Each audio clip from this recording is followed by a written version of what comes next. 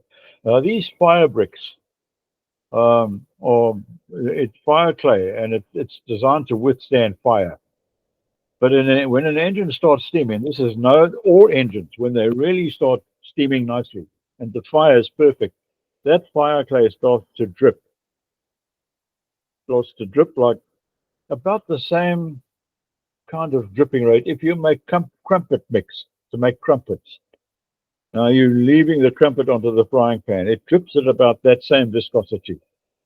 And those fire bricks, if you haven't got the thing dripping, your engine's not steaming. It's not going to steam. That's kind of, and so when when you first start out, that brick arch is not very hot. If you've been sitting waiting for your load, it's not very hot. Within a couple of kilometers, it starts to drip, and then now you're happy. But of course, that's only got a shelf life of about a year. They have to they have to redo the brick arch. They've got special masons who just build brick arches year long. It's all they do in steam engines. And there's no such thing as mortar that can withstand it. So they build the entire brick arch from bricks, and then they've got some other adhesive, which is a variant of fire clay that replaces mortar as the adhesive between those things. And that brick arch, the fire flows backwards toward you over that brick arch through the boiler to the front. And the steam starts getting made in those tubes that the brick arch is built against. And it's just astonishing how much steam it makes. It is astonishing. And when you start, you can start. We had a lot of 1 in 33, say 33% grades. I can't imagine what it must have been like in England with snow, with a whole train ice cold from snow to start off. I never had that in Ampangeni. Of course, they have it in various parts of South Africa. Right now, we've had real problems in KwaZulu-Natal with snow. 3 days of snow, 2 meters in some parts. So now they must have had those problems in the steam days, and I shudder to think what it must have been for a fireman and driver to work a train in the snow, because there's 4 what they call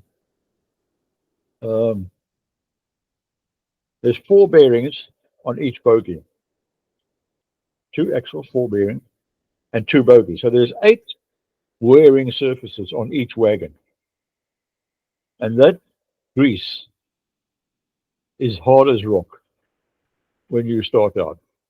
It warms up very quickly, and it almost becomes liquid after a while. In fact, it even does become liquid.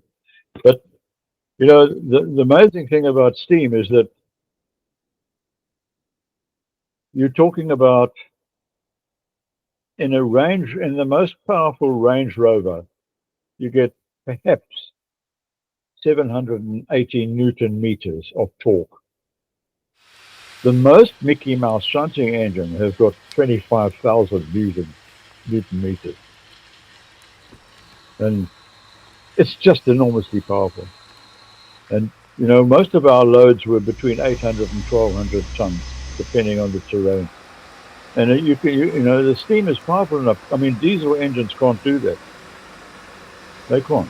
There's no diesel engine that can pull a train by itself. They have to be diesel hydraulic or diesel electric, a hybrid of some kind, because diesels just can't pull off with 1,200 tons. Electrics can, because all the torque is available right at the start. So as I say, when you're talking steam, you're talking about. If I have to describe a driver pulls out the regulator towards him, or there's 2 types, but the more modern ones, they pull them out towards you. And he pulls it all the way out, and there's immediate wheel spin. So, I mean, on a Garrett, on most of my Garretts, there were 8 driving wheels. So there's 16 surfaces on the rail. And that's steel on steel, immediate wheel slip. So he's got to pull it out just a millimeter. So what they normally do is they pull it right out and then push it quickly back in. And that applies some steam, but it takes away enough steam for it not to wheel slip. But almost every engine driver that I know said the worst thing in the world was too much power. And you had that all the time. But you had to have it. Because you can't, this steam engine going along in a section is not working very hard at all. It's working really hard when it pulls off. And I mean, you know, the technology is such that when you walk down the street as a kid and you think of machinery, you don't know what engineers have to design. But, you know, 1,500 tons on a goods train is more than 20 wagons. On all trains, 40 wagons is the minimum. Now, the knuckle that joins those 2 wagons, it's just like clasping your 2 hands like this, you know, like when you do exercises and not letting your fingers straighten. Those knuckles have got to be powerful enough in America and in South Africa. They've got to be strong enough to pull 200 wagons, because sometimes, I mean, from Sishan to Saldanha, those trains are 5 kilometers long. They can be 255 wagons. And that's just the knuckle. If that knuckle breaks, you haven't got a train anymore. You've got a runaway monster. So, I mean, that's just an idea of how stupidly strong and powerful all the technology has to be. There is just nothing fragile in a steam. Nothing. It's all intentionally, massively over-engineered. So there's nothing fragile in the engines, and there's nothing fragile with the fireman or the driver. There is nothing fragile in anything. The only fragility is the driver. He actually does. He's got 2 controls, basically. The regulator, which he pulls out towards him. It's got a caliper on it, rather like what looks like the brake on a bike, on a handlebar. And that caliper means that he can fix it at a certain number of degrees outwards or in. He can leave it in place. He lets the caliper go, and it's got a little tooth, a jagged tooth that locks it in place. Now he uses the regulator, and he pulls that regulator right out. The response will be wheel spin. So the common thing is to pull it right out, take it in. But, you know, there's an astonishing amount of fragility involved in releasing that regulator. 1 meter and you've got no steam. Another meter out and you're wheel spinning. There's a 1 meter. That's the only fragility. And that means that those teeth in that caliper cog have got to be very fine. You know, you've got to allow for only a millimeter travel in a regulator. That is the only fine thing about a steam engine. You know, that's the only thing that kind of panders to the notion of fragility, is that it's really, really, really very tricky to drive a steam engine. Now, he's got 2 wheels, and firemen watch the wheel. He's got two controls. One is the regulator, and then the other is a caliper to the right of him, which can be a caliper or a wheel that he turns, and that's called the steam cutout. So the regulator just lets steam into the piston, but he can cut that steam off with the steam cutout, which is to reduce the amount of steam going in. So what the driver does, and the fireman is watching this all the time, because he's now got to judge how much coal he's got to put on. And some drivers are very expensive, they're very harsh, they just pull out. So the cutout, you normally work in a garage at 35%. That's the normal position. And in a single engine, you work it at 45%. When you're pulling off, in a single engine, it's could be 60% or 80% cut off. And in a garage, it could be 70, 60, sorry, it could be 50 or 60%. Because you don't want to go mad. I mean, if a driver is really heavy No fireman can keep up. He's a basket case within 5 minutes. He's got to be replaced. You can't keep up with a steam engine unless the driver knows what he's doing. So yeah, the first few minutes are critical, and when you finally got a fire on, and you're on a flat stretch or a downhill stretch, that is absolute heaven. But as I say, with a fireman, you're watching your fire. Ideally, it's got to be at least bright yellow. Much better be white with a blue tinge. If it's orangey with a purple tinge, you've got terrible coal, and now there's no rest. You're always putting a fire on. To one or to a greater or a lesser degree, you're always firing. I mean, they tell you that the right way to fire is to fire light and often. That's all very well. And the whole idea is that that's some guy in a British classroom writing a book 200 years ago, fire light and often.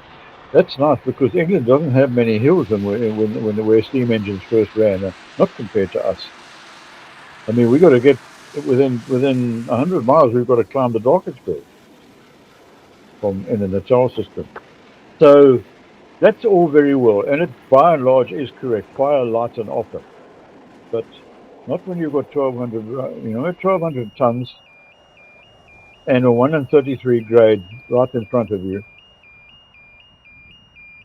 You try not to make too much smoke, but you don't fire light. When you're firing really heavy, it's putting layer and layer of really cold coal up on top of each other and letting the fire burn up. And that actually is a waste. You only put coal, the ideal is to only put coal on coal that is catching a light. But a lot of the guys didn't do that. They would mount the coals, absolutely cold coal with rain that had been rained on. Half a firebox full of dead cold coal. And then they wonder why a steam engine doesn't steam. It's got to have fire leaping to the brick arch. It's got to have fire leaping a meter high. And it's like a rifle shot. When an engine gets wheel spin, the draft on the firebox, the whole coal bed lifts 10 centimeters and then sags back. So it can destroy a fire. I mean, the fires are all about shape. You look at it almost with the same fondness as you look at your mattress. It's got to be a nice bed of coal. If there's a hole in it, then there's cold air coming through there. Now it's not going to steam. So you've got to fill that. You've got to be able to get your shovel work accurate enough to get one lump of coal and flick it into the firebox and land it in that hole. And then and within 1 minute, you've got an engine going crazy, steaming well. But if you've got 3 or 4 holes in a fire and you can't get your coal where it's got to be, you won't get your steam engine will not steam.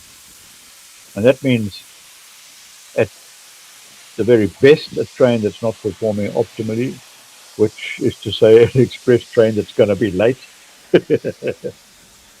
And at worst, a train that's going to come to a standstill in the section. And now you've got, I don't know other railways, but in South Africa, we were our worst. The worst thing we could face was what they called a please explain. When an engine was 3 hours late, you couldn't go home until you'd completed a please explain.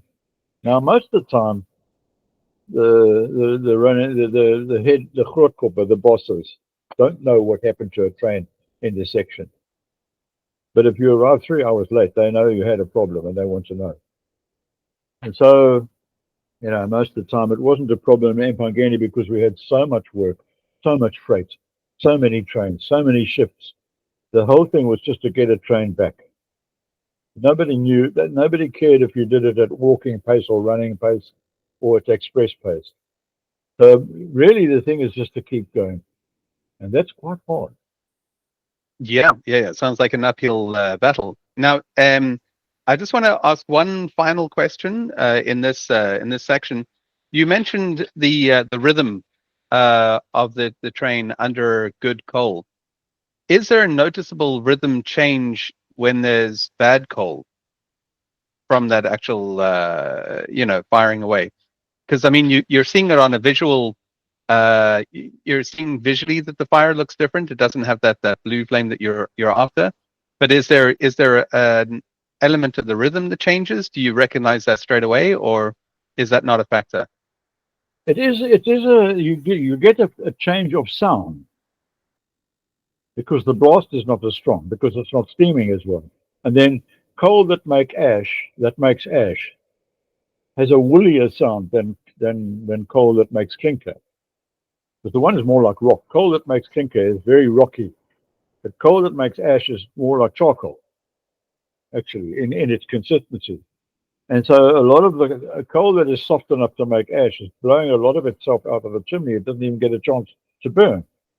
And so it is orally rather than rhythmically. Rhythmically, it's discernible in the fact that you don't have enough power to get to your usual operating speed, but you sense it straight away through your ears. A blast from ashy coal goes, whoo, and a blast from Witbank coal goes, ah! It's a staccato, absolutely. And one of the most loudest engine I ever worked was a 15CA and a 15CB. Those are made by Baldwin Locomotive Company or Corporation in the States, and they had they were the loudest. I mean, when I first got into a 15CA, which was in Durban, I was doing a run from Durban to Port Shepstone. The driver pulled out the regulator and the engine slipped, the wheels slipped, and I was physically nauseous from the blast on my diaphragm, from the noise. I wanted to hurl. It was so noisy. I mean, you want that power, but there's no question of quietening a steam engine. There's no exhaust system that could withstand that power. So the smoke box is all you have to make a quieter blast, and you can make it perhaps a decibel or two quieter by making a different blast pipe or shaping the smoke box different. But steam engines are just plain deafening. These days when we do tourist runs, when people do tourist runs, we've got such strict regulations these days that you can't really use a steam engine to full maximum power in a residential area. It's just too loud. Now, just an interesting thing, you asked about rhythm. Where the rhythm is different. Sorry, I'm tickly here. I don't know why I'm tickly. Where the rhythm is different, because we have two-cylinder engines. So it's two audible tones per cylinder. Ja, ja, ja, ja, ja, ja, ja, ja, ja, ja, ja, ja, ja, ja, ja. It's sort of like a Mama Dada's with a drummer, But in England, a lot of them are three cylinders. The Flying Scotsman's got three cylinders. So where our wheels all go 4 beats per revolution, the Flying Scotsman goes 6. So they're very different. And when at speed, it's hardly discernible. But I can hear a 3-cylinder engine over a 4-cylinder engine anytime. Most people I've talked to can't discern the difference. So this is just academic. We had no 3-cylinder engine. No, well, not at the time that I was firing. We had 3-cylinder engines in the past in South Africa. But because we use Cape gauge, where the wheels are close together, the rail gauge is close together, it was a tight fit to include a 3rd cylinder. So they had 3rd cylinders in the early engines, but none of my engines were ever anything but 2 cylinders. And so all of my rhythm was kind of disco rhythm, like hi-hat, same beat. But in England, that's not typical. Most of the fast express Pacifics in England, the 3-cylinder, with very different beat. And the faster they got, the less it was discernible. So, you know, the Flying Scotsman at 80 miles an hour, it's just going, I can't even tell. There's no accent there at all. It's just going apeshit, you know, absolutely going mad. Sorry about that. No, that's great. That's great. Absolutely. Okay, so I think what we can possibly look at for the next time that we have a chat is that you briefly mentioned there Cape Gauge, and I'd really like to go into the different gauges and talk about the different tracks and what that gauge means for speed and how it's developed, you know, since those days, and why they went with that. If that's a good subject for the next round. It's a very good subject. It's a very good subject, and Okay. I will explain why then.